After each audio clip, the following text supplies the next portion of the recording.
à Jésus. Ce matin, bien-aimé, nous voulons parler de la part de Dieu. Mais j'aimerais que tu salues le voisin qui est avec toi. Salue ton frère. Salue-les. Souhaite-lui un bon dimanche ce matin.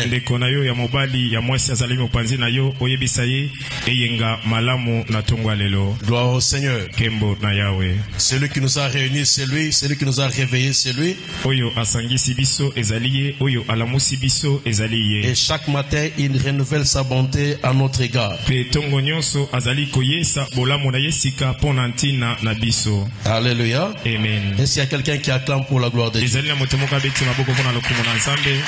Gloire à Jésus. Ce matin, nous voulons parler sur un thème. Nous constatons que l'humanité connaît beaucoup de problèmes aujourd'hui. Et les gens ne veulent plus jamais suivre les principes. Cela nous place dans la position où nous attendons des résultats, des réponses et nous ne les avons pas.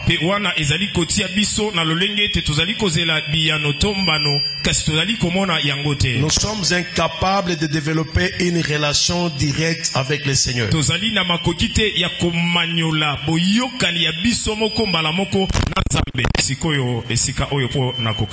allons lire Philippiens 2:13.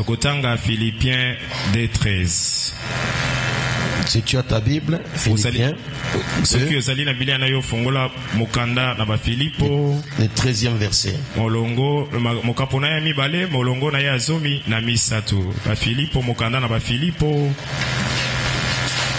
Philippiens 2:13, nous lisons. Nous commençons par le verset 12 et nous descendons. Ainsi, bien-aimés, vous avez toujours obéi, travaillé à votre salut avec crainte et tremblement. Non seulement comme à ma présence, mais bien sûr encore maintenant que je suis absent. Car c'est Dieu qui produit en vous le vouloir et faire selon son bon vouloir. Faites toutes ces choses sans murmure ni hésitation, afin que vous soyez irréprochables et purs, des enfants de Dieu, irrépréhensibles au milieu d'une génération perverse et corrompue, parmi laquelle vous brillez comme des flambeaux dans les mondes.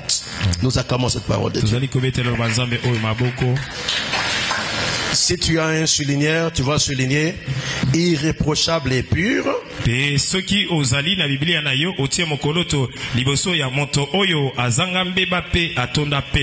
puis génération perverse et corrompue. Ensuite briller comme des flambeaux dans les mondes.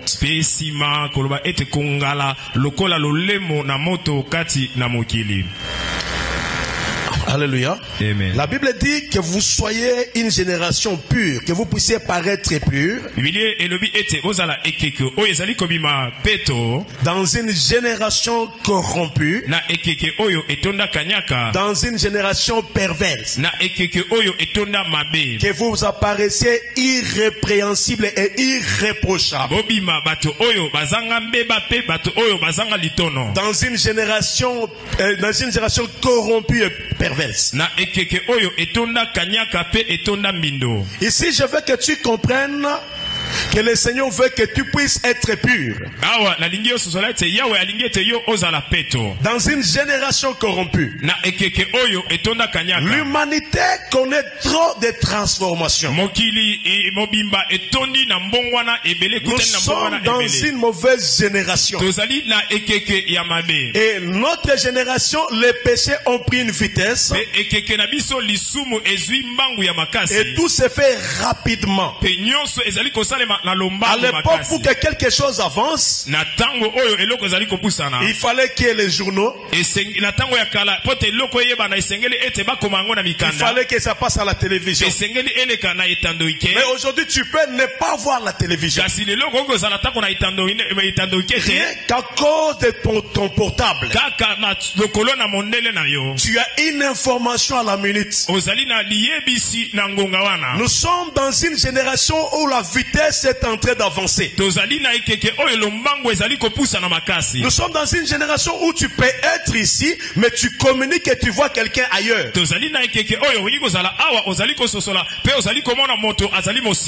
La technologie a pris une vitesse. À tel enseigne que tu n'as plus besoin de marcher avec l'argent dans tes poches. Tu peux avoir ton téléphone et ton téléphone te sert de moyen d'avoir de l'argent. Tu peux faire des paiements rien que par ton téléphone. Tu peux devant une banque et tu as une petite carte et tu te sers.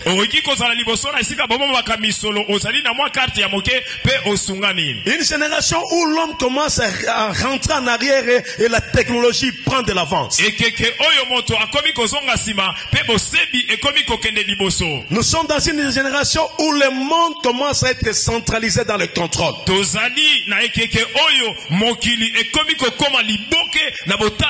Et la même génération, le péché a pris de la vitesse.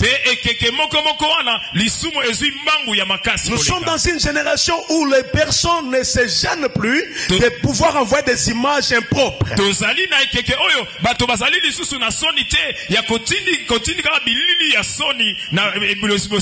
Nous sommes offusqués, nous constatons qu'il y a des personnes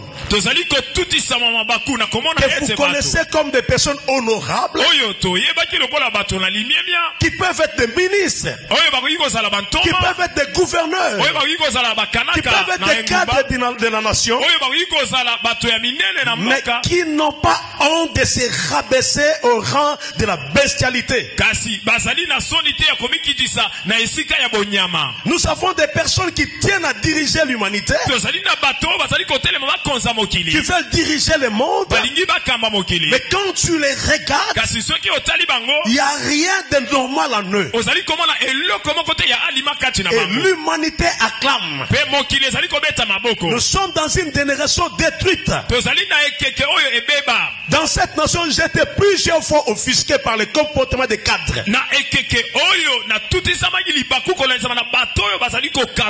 Des personnes qui sont appelées excellence. Parce que quand on parle de l'excellence, on voit quelqu'un qui est excellent,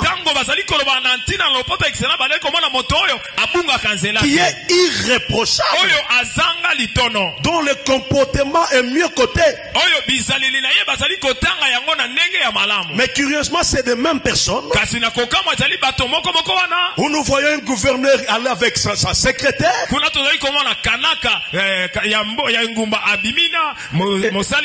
Et vous voyez qu'on a des caméras, on le filme et ça passe dans les informations.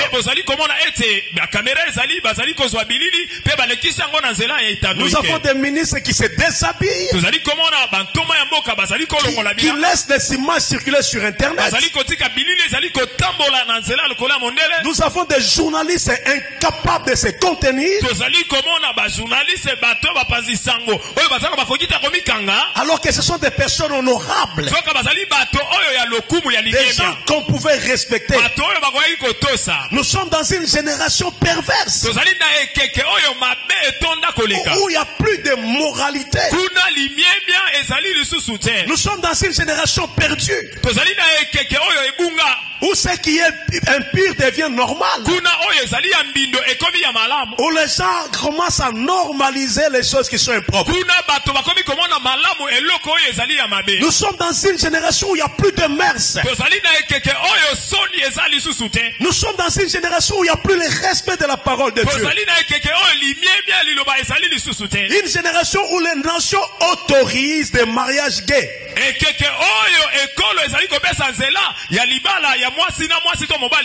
Une génération où nous voyons des lesbiennes se promener librement sans reproche. Je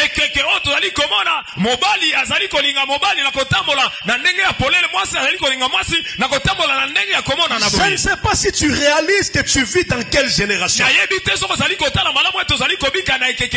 Une période où les satanistes érigent des temples publics.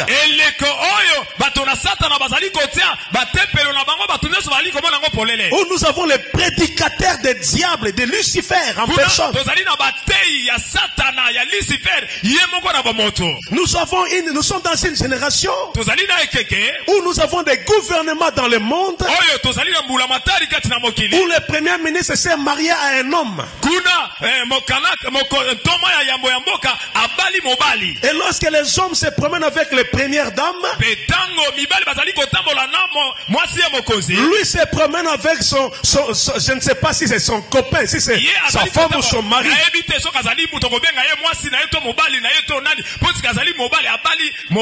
Et dans des grandes réunions, lorsqu'on prend des photos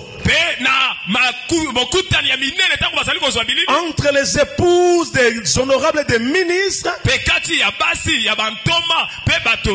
vous voyez un homme qui est au milieu des femmes comme l'épouse d'un premier ministre.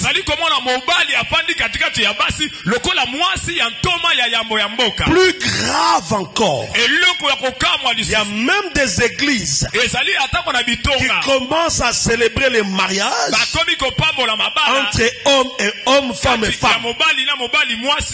Il y a des nations qui ont contré la religion, l'église, à accepter ce genre de mariage.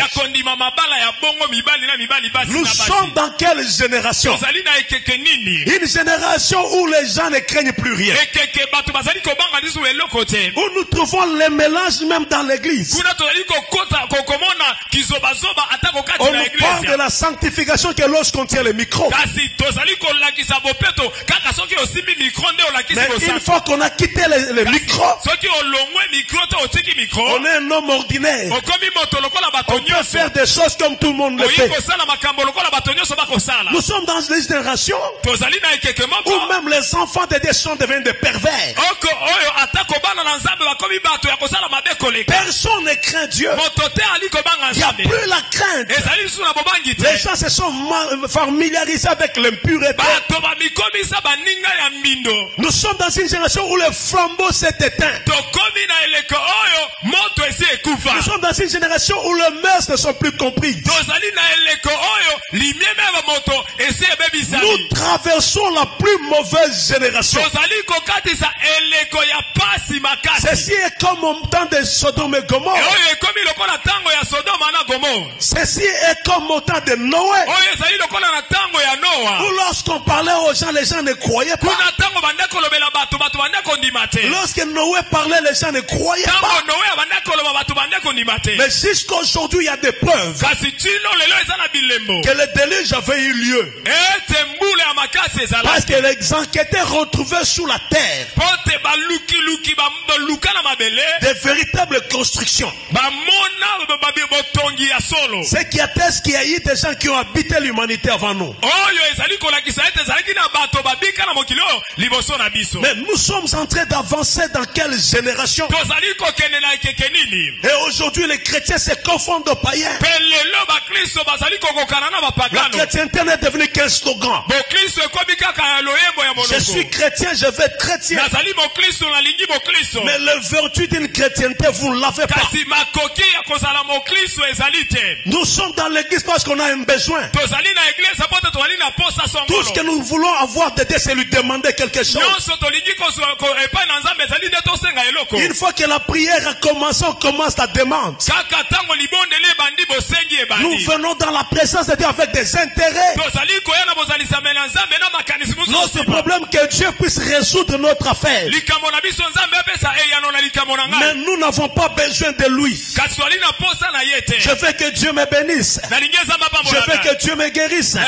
Je veux que Dieu me donne. Je veux que Dieu m'élève. Je veux que Dieu me voie. Je veux que Dieu s'occupe de moi. Mais nous voulons parler de Dieu. Mais nous-mêmes, nous n'avons rien de Dieu. Quelle est cette génération où le péché est devenu monnaie courante? Où tout ce qui est impur est devenu normal? Quelle est cette génération où les enfants de Dieu ne craignent plus le Seigneur? Quelle est cette génération où on n'a pas honte de vivre le copinage dans l'église? Quelle est cette génération où même quand on est mal habillé on vient à l'église? Quelle est cette génération où on n'est pas gêné d'apprendre de mauvaises nouvelles sur soi? Quelle est cette génération où les gens confondent Dieu avec le monde? Nous traversons une mauvaise génération. La Bible dit ici, lorsque les fondements sont ébranlés, le juste, que fera-t-il? Psaume 11, verset 3. Lorsque les fondements sont ébranlés, le juste, que fera-t-il? Au milieu de cette génération étrange, nous n'avons plus conscience de la chrétienté. Nous n'avons plus cœur du péché. Le mensonge c'est notre partage. Le mensonge est notre partage. Les critiques est notre discours. Le mal est devenu familiarisé à l'homme. Nous oublions que la terre ici passera. Nous oublions que Jésus nous a sauvés pour qu'on se distingue de l'humanité. Nous oublions que la vie éternelle c'est notre priorité. Mais nous sommes focalisés sur le matériel, sur les apparences. Nous pensons que nous serons éternels sur terre. Nous sommes au milieu d'une mauvaise génération. Une mauvaise génération. Et ce qui est grave, et les enfants de Dieu, et les serviteurs de Dieu, et les infidèles, ils sont sur les mêmes pieds d'égalité. Alléluia. Amen. Quelle est cette génération que tu traverses? Quelle est cette génération que tu traverses? Et nous sommes incapables de prouver au monde que nous sommes chrétiens. Personne ne sait prouver à l'autre qu'il est vraiment chrétien. Nous avons normalisé le mal. Nous avons normalisé ce qui est impropre. Nous avons normalisé ce qui est injuste. Nous sommes dans quelle génération? Alléluia. Amen. Une génération corrompue. Une génération mal comprise. Une mauvaise génération. Quelle est la génération que nous traversons aujourd'hui? Bien-aimé, pose-toi la question. Regardez autour de toi. Regardez dans le milieu où tu vis. Qu'est-ce que tu rencontres? Alléluia. Amen. Alléluia. Amen. Le mal est devenu normal. Une fille qui a 5 copains, on accepte. Le téléphone est un moyen facile de pécher. Les gens se font un cours à partir de leur téléphone. Nous péchons dans nos pensées, nous péchons en actes. Et nous pensons que nous avons une alliance avec Dieu dans l'impureté. Quelqu'un s'identifie à un mal, mais il veut quand même que Dieu lui fasse du bien. Quelqu'un ne veut pas se débarrasser de l'impureté, mais il veut quand même que Dieu a fait quelque chose. Quel est ce Dieu qui va le faire? C'est comme ça qu'il y a des pasteurs, des hommes de Dieu qui sont allés toucher les fétiches, qui travaillent pour le diable parce qu'ils veulent garder leur autorité, mais ils veulent être dans l'impureté. C'est ça aujourd'hui l'humanité. Les gens veulent avoir des gens derrière eux. Alors ils peuvent faire des alliances avec les diables au service du diable. Parce qu'ils savent que s'ils mettent chez les féticheurs ici, aucune personne ne viendra. Alors ils doivent mélanger le diable et le Seigneur à cause de la gloire. Et curieusement, les fidèles sont aboutis aujourd'hui, sont liés aujourd'hui. C'est auprès de cette impureté que les gens courent. On peut faire une mauvaise lecture d'un comportement d'une personne, mais vous verrez les autres sortis pour les défendre. Ne parlez pas de lui. Ceci, cela, on ne touche pas au loin. Donc, une génération de couverture avec le péché. Si nous ne pouvons pas juger les chrétiens, vous pensez que nous serons, qu'est-ce que nous serons? Parce que nous jugerons même les anges. On connaît une personne par ses fruits. Et tout celui qui te transmet l'information, tu dois connaître ses fruits. Et les fruits sont apparents. Le fruit ne se cache pas. C'est pourquoi la Bible dit, vous les connaîtrez par leurs fruits. Parce que les fruits viennent d'un processus. Alléluia. Quelle est ta génération? Quelle attitude dois-tu avoir pendant cette génération perverse?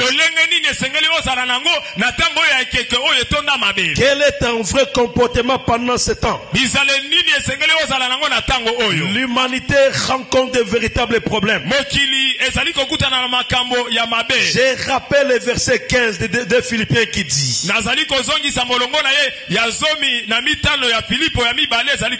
enfin que vous soyez irréprochables et purs, des enfants de Dieu irrépréhensibles au milieu d'une génération perverse et corrompue,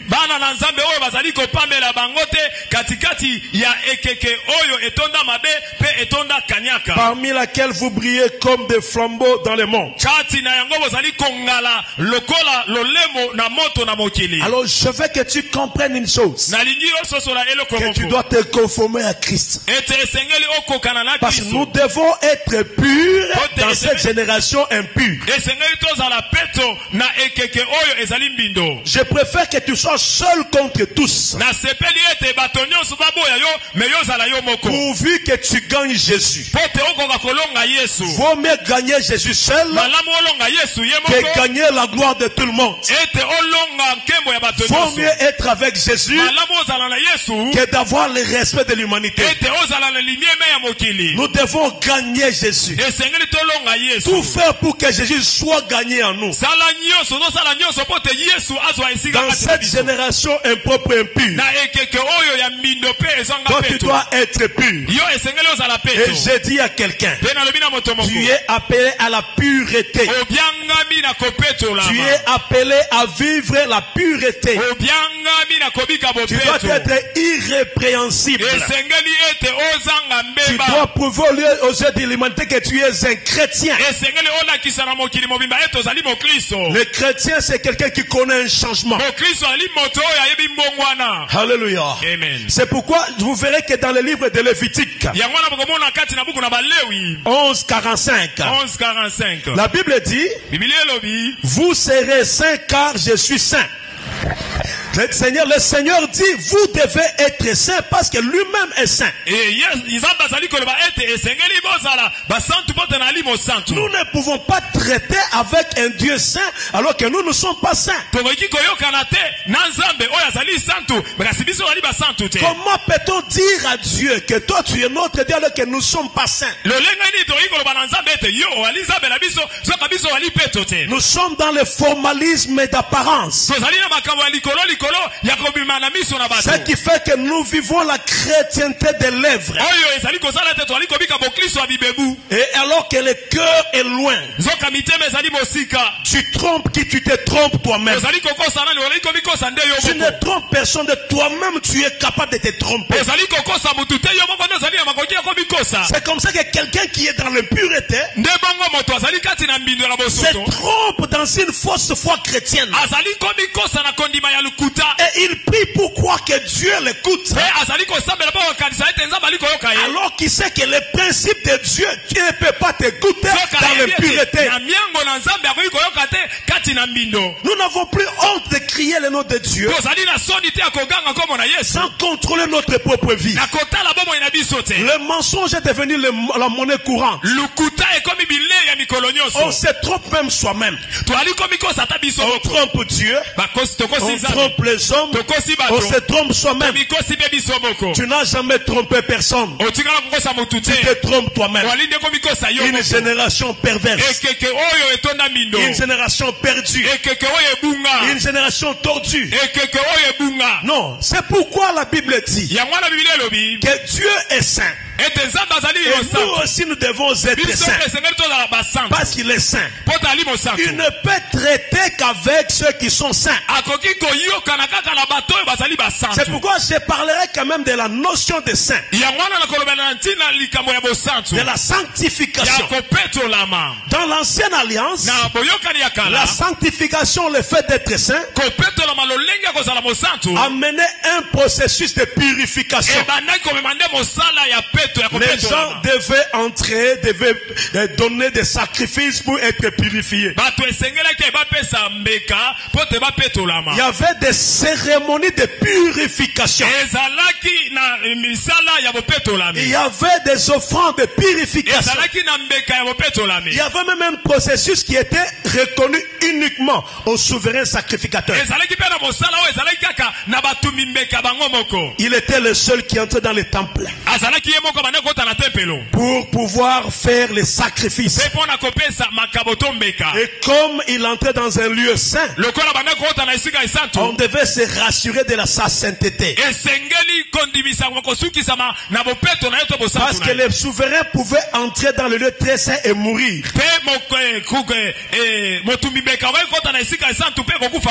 Comment les gens obtenaient la purification dans l'ancienne alliance? On devait lier la corde au pied du souverain sacrificateur. On devait y mettre des cloches pour que chaque fois que le souverain fait le mouvement pour les sacrifices de purification, les lévites et les sacrificateurs qui sont dans le lieu saint devaient écouter le son. Parce que le temple était construit en 3 parties. Il y avait le parvis où on pouvait trouver tout le monde, y compris quelques lévites. Il y avait le lieu saint. Là on trouvait des personnes pures, et il y avait les sacrificateurs. Et il y avait le lieu très saint. Et dans le lieu très saint, c'est là qu'il y avait l'arche de l'alliance. Et c'est là qu'il y avait la gloire de Dieu qu'il fallait aller pour demander la purification du peuple. Et les souverains sacrificateurs y accédaient une fois l'an pour le peuple. Demander la purification. Et quand il faisait les services, le clocher devait commencer à sonner. Quand il marche, on devait sentir qu'il marche. Pourquoi c'est là? Parce que si jamais il est entré impur, Dieu va le frapper dans le lieu très saint. Et quand il va mourir, c'est toi qui es sacrificateur. Tu entres dans le lieu très saint pour le toucher afin de sortir le corps. Toi aussi tu meurs. Tout celui qui va venir pour vous secourir afin de vous sortir de là, Dieu les frappait aussi sur place. C'est pourquoi on devait attacher la corde. Dès qu'on sent qu'il ne bouge plus, alors les sacrificateurs devaient commencer à tirer la corde jusqu'à sortir le corps dans le lieu très saint. Pourquoi pas s'ils osent entrer, ils allaient aussi mourir. Ça, c'était la cérémonie de purification. C'est comme ça que les gens pouvaient être purs dans l'ancienne alliance. Mais dans le livre d'Hébreux 10:10, Jésus lui-même s'est sanctifié en se donnant. Une fois que lui-même s'est fait sacrifice, il a payé pour nous pour que nous aussi nous soyons saints. Donc aujourd'hui, on n'a plus besoin d'un souverain sacrificateur. Mais nous avons besoin de gagner Jésus. Quand tu as gagné Jésus, tu n'es plus impur, tu deviens pur. Et tu deviens pur, tu deviens saint. C'est comme ça qu'on peut aussi t'appeler saint. Parce que tu es pur. Tu as gagné Jésus qui a payé le prix, qui a payé de sa vie pour que tu sois saint.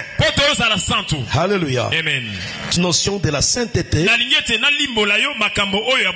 Avant de revenir sur la perversité, nous allons lire également Galates 2:17. Galates 2:17.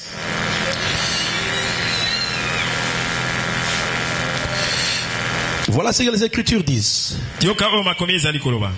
Mais tandis que nous cherchons à être justifiés par Christ,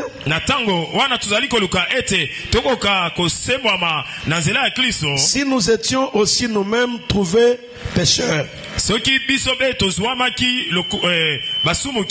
Christ serait-il un ministre du péché? Loin de là. Je veux que tu saisisses une chose. Tout celui qui a reçu Jésus, il est appelé saint. C'est comme ça qu'on écrivait aux Philippiens, on écrivait aux Corinthiens, on les appelait à tous les saints. C'est-à-dire celui qui reçoit Jésus-Christ comme c'est le Seigneur et Sauveur est appelé saint parce qu'il est sanctifié par Christ. Donc comme tu es là, le rachat de Christ fait de toi une personne sainte. Et parce que tu as accepté Jésus-Christ, tu peux être considéré aussi comme saint. Parce que Jésus-Christ vous a lavé de tout péché. La Bible dit ceci. Et c'est là ce que vous étiez. Quelques-uns de vous, mais vous avez été lavés, mais vous avez été sanctifiés, mais vous avez été justifiés au nom du Seigneur Jésus-Christ par l'Esprit de notre Dieu. C'est-à-dire dans la notion de la sanctification, de la pureté, tu deviens saint quand tu reçois Jésus comme Seigneur et Sauveur. Mais il y a une chose qu'il faut savoir. Jésus n'étant pas ministre du péché, tu ne peux pas demeurer dans le péché pour t'appeler saint.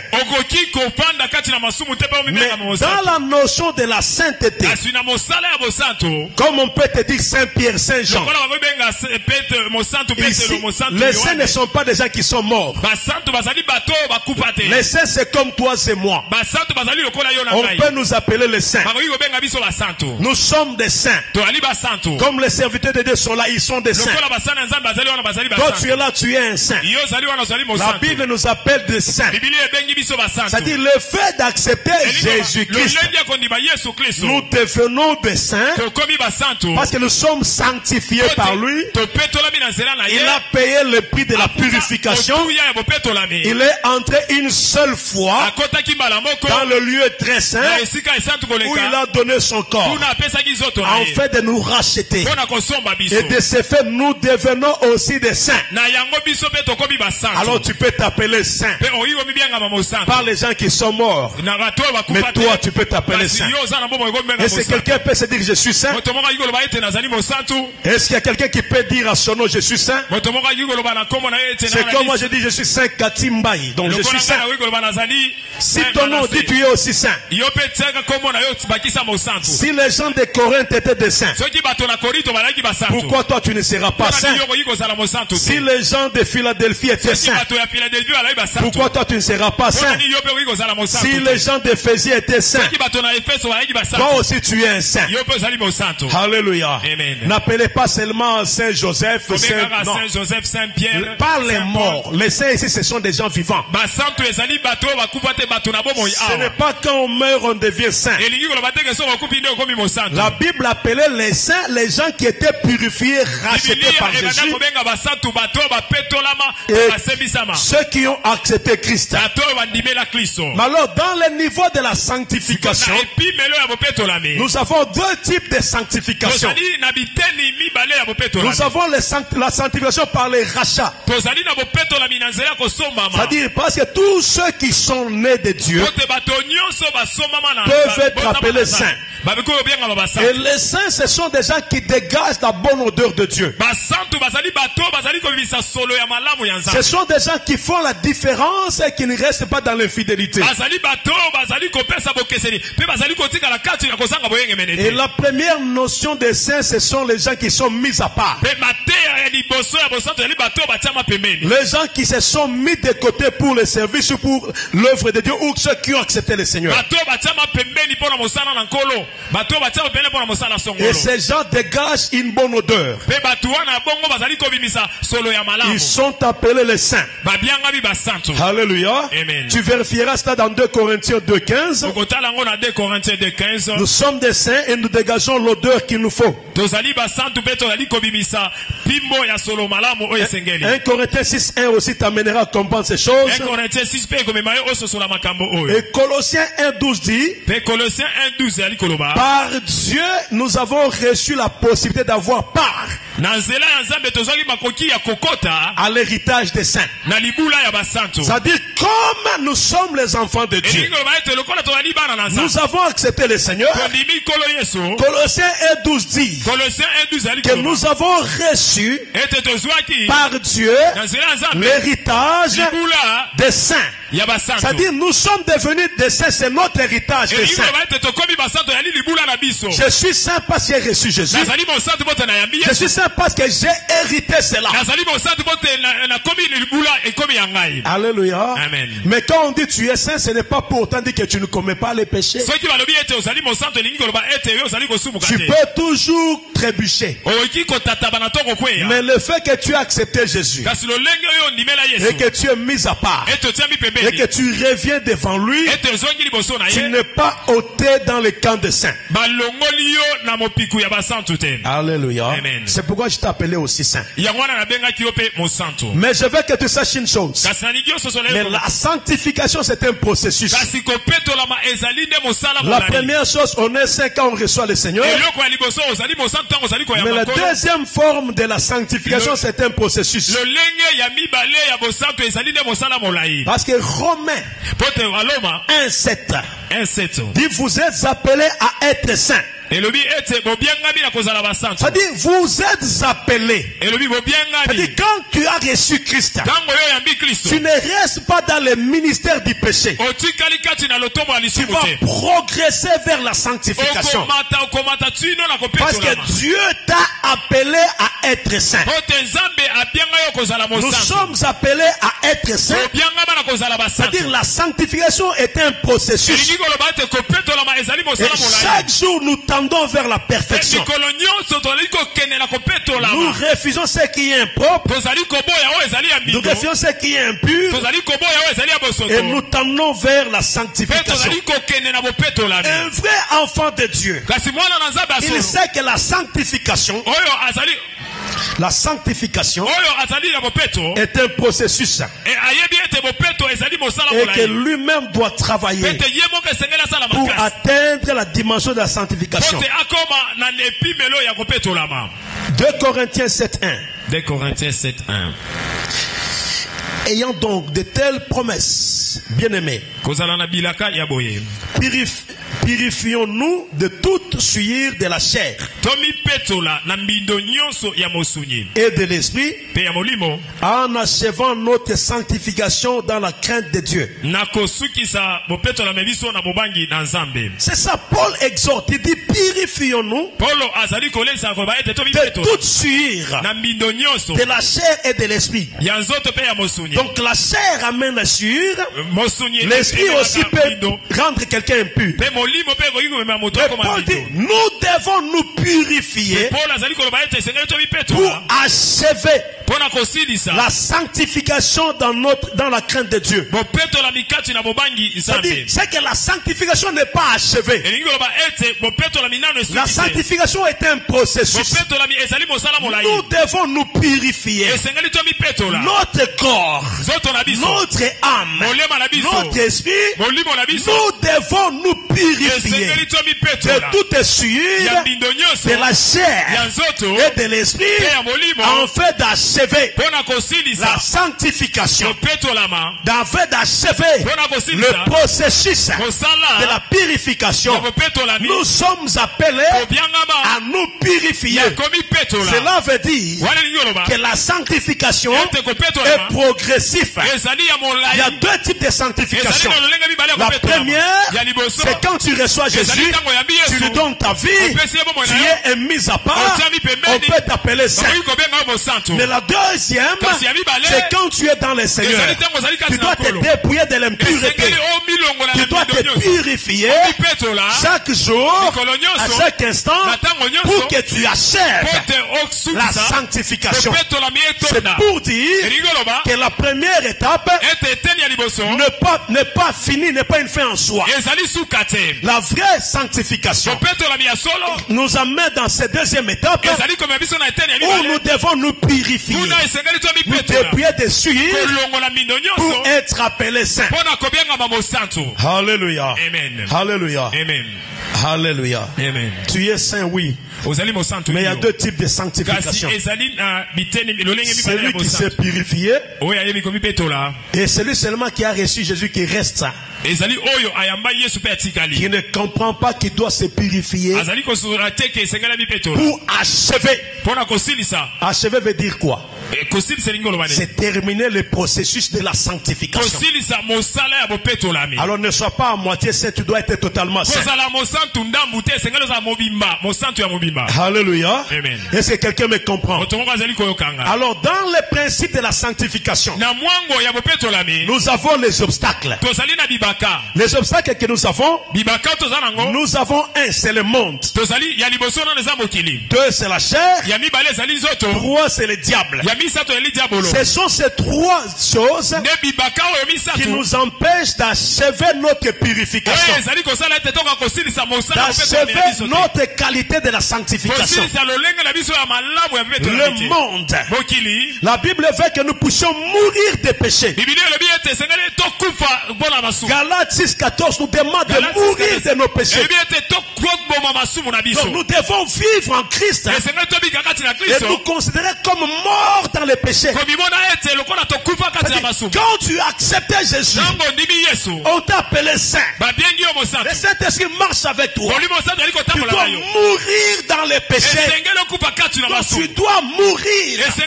On doit t'enterrer dans le péché et tu vis dans le Seigneur. Alléluia. Je vais parler à quelqu'un qui accepte de mourir dans les péchés. Quand on les regarde, on dit non, il est mort. C'est-à-dire dans leur conglomérat, tu n'es pas là. Dans la faiblesse du monde, tu n'es pas là. Tu es mort dans le péché. Tu es mort dans l'impureté. Tu dois mourir dans le péché pour que tu vives à acclamer le Seigneur. Et la Bible dit, dans le livre de 1 Jean 2,15, n'aimez pas le monde, ni ce qui est dans le monde. Nous ne devons pas aimer le monde. Le monde c'est quoi? C'est le système que je venais de te dire. Le monde c'est quoi? C'est la mode. Le monde c'est quoi? C'est toute l'apparence. Le monde c'est quoi? C'est tout ce qui est impur. La Bible dit n'aimez pas le monde. Nous sommes dans le monde, mais nous ne sommes pas du monde. Et la Bible dit n'aimez pas le monde.